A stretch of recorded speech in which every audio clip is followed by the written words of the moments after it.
it's really very sad that this has passed the Parliament. And I think that we in the intergroup, we have to deal with this now and see what can we do to take this, this paragraph out of the final text, because it's not correct. So that's one of the things we have to deal with. I just also want to ask you about the figure of 155,000, more or less, people living in the camps, because this is one of the problems that that comes up in this report, because they try to say that there are much less people, and then also aid should be less.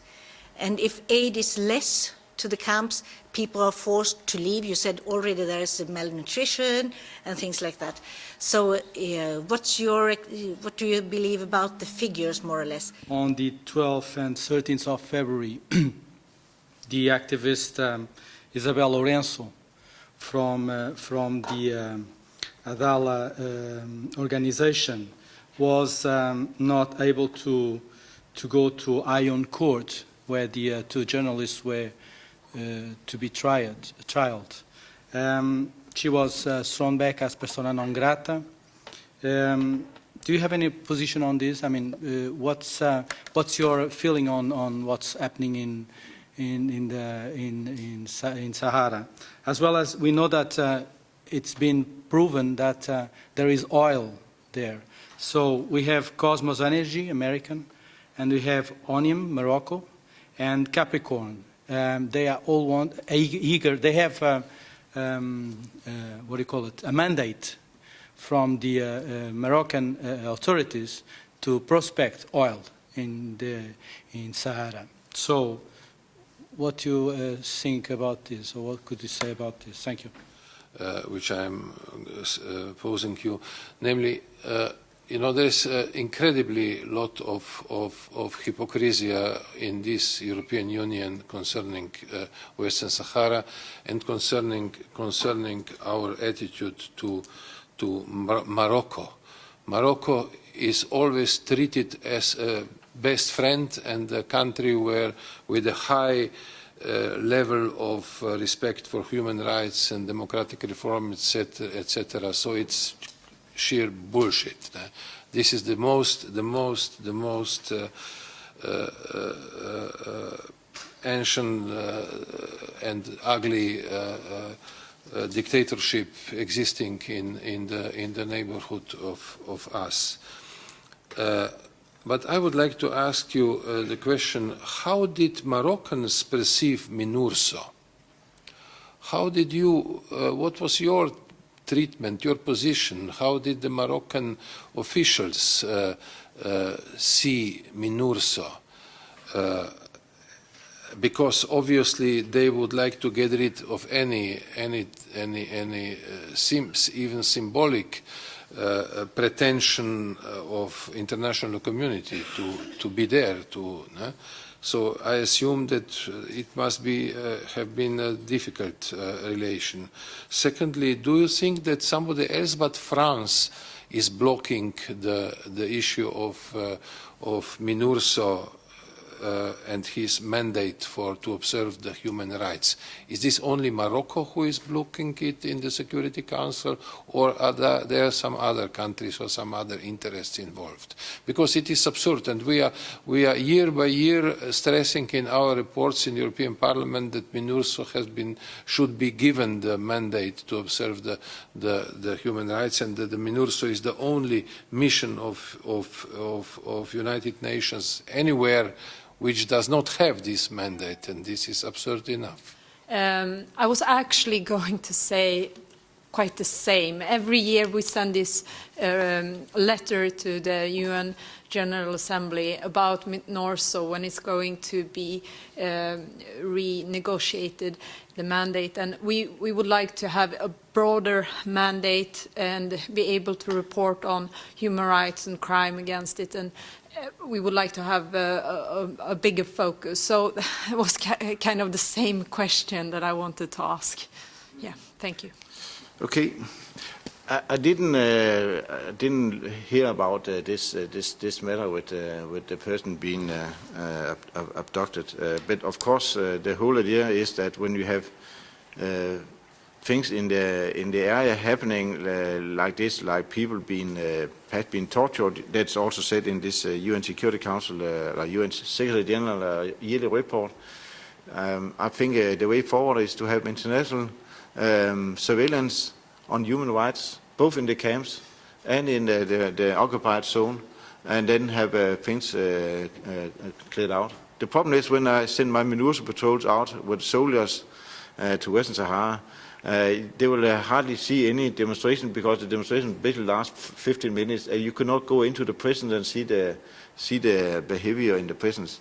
So you need someone who can actually knock the doors and check on the situation on something that you have heard and seen, rather than to have some soldiers patrolling through the streets. They cannot do it. We did it, and that's also part of the basis for this report. But if you cannot go into the prison, and I think also when you see MINURSO's headquarters in Layun, it's also said in this report that even the special representative of the Secretary General, he was not able to meet with the local population unless there was a meeting with the personal envoy at the same time. When I was there, the Moroccan flag was flying over the UN headquarters together with the UN flag, and indicating that Moroccan and UN was on the same side, and this area was Moroccan. And I removed the flag when I became the acting head of mission. After that, the whole headquarters was then surrounded by Moroccan red flags. But until then and after that, no one had been able to actually enter the headquarters. So the MINURSO cannot meet with the local population. They can talk with some of the authorities, and they can also talk with the civil rights organization in the camp, but they cannot go and talk to normal civilians out there. Someone should actually consider whether the political headquarters in Layun should be in Layun, or whether it should be in Las Palmas to get a more free access, because that had been discussed. There's absolutely no contact between MINURSO and the local population of the Sahrawis because of this iron grip you have there. So I think the mandate should be expanded, but as the French says, being very close to Moroccans, they say that might mean that Morocco would then not accept the mission anymore. That's the French point, and then you might wish to see MINURSO leaving, and with MINURSO leaving, you might see a greater risk for new conflict. Whether this is an empty threat or not, because I think both parties need MINURSO, I don't know. I'm just saying this is what I have heard the French indicating, that this is the risk seen from their point of view. And who is against? I don't really think anyone else is really against. But the problem is that no one in Security Council had been able to actually push forward. I think last year we all know that the US tried to get a human rights mandate, and that's the superpower of the world. And as Morocco cancelled their participation in the flintlock exercise shortly after, then they pulled their proposal away again. So there's this power play between nations. All nations are doing this. You trade, you are going to Nigeria, and then you make a fine trade agreement with Nigeria, and then on the other hand you pay for this and that. That's what nations do. So I think that's also going on behind the lines, of course. But the right thing is to have a human rights mandate to someone, both in the camps and in the occupied zone, because it's still a former colony not still been settled. And that would be the right thing to do for the persons living there.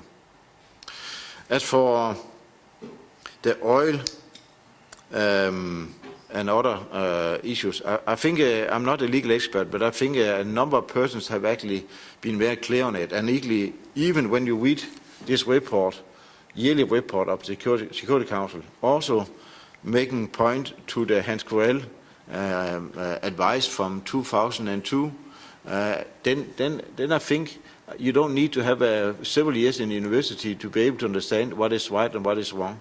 And I think anyone here in this room who have a tie or a shirt on, but been trained and able to read, you can read it, and then it's clear.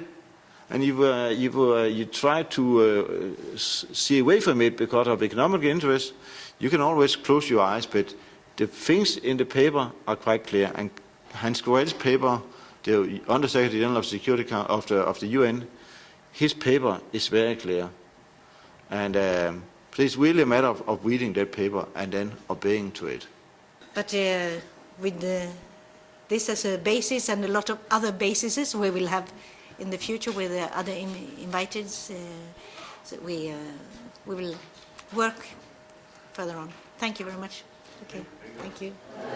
Well, I was invited by the European Parliament, something called the Intergroup on Western Sahara, who has a special interest in helping to find a solution to the conflict. Well, I'm afraid there's no prospects of a short-term solution. I think we still need the Security Council in the UN to really decide on where they want to go, so that we will hopefully find a solution based on a UN decision. Well, in terms of MINURSO, the risk for a new conflict, if someone decided that the ceasefire should not work anymore, then it would really be devastating for all of Northern Africa. To have a conflict going on with people being killed, people seeking refuge in other countries, no one will gain from it. So therefore I think MINURSO's work there, together with the two parties, that is really important to keep the peace, not to have a conflict going on. No one will learn on this. I think there's a risk for everybody, but when we have unarmed UN observers from a lot of countries sitting in small camps, it's very important that someone will keep an eye on it and making sure that they will not be attacked. I think there's a lot of work going on to make people understand each other. I think a lot is based on fear and misunderstanding. So a dialogue in a country like mine is very important, so that we, the old Danes, will learn the newcomers to know, and the newcomers will also learn the Danes to know. It's really about getting away with the fear and understand each other and respect each other. To a military guy, I think it's very nice to be in the military if it's working well, but I think it's very, very important that you as a young person would see how can I help to make the world work better. So my own view is that can we help the future for everybody so that the world will be more peaceful and be better for all, both in Europe but also in Africa, in the Middle East. I think that's an important task for a soldier also.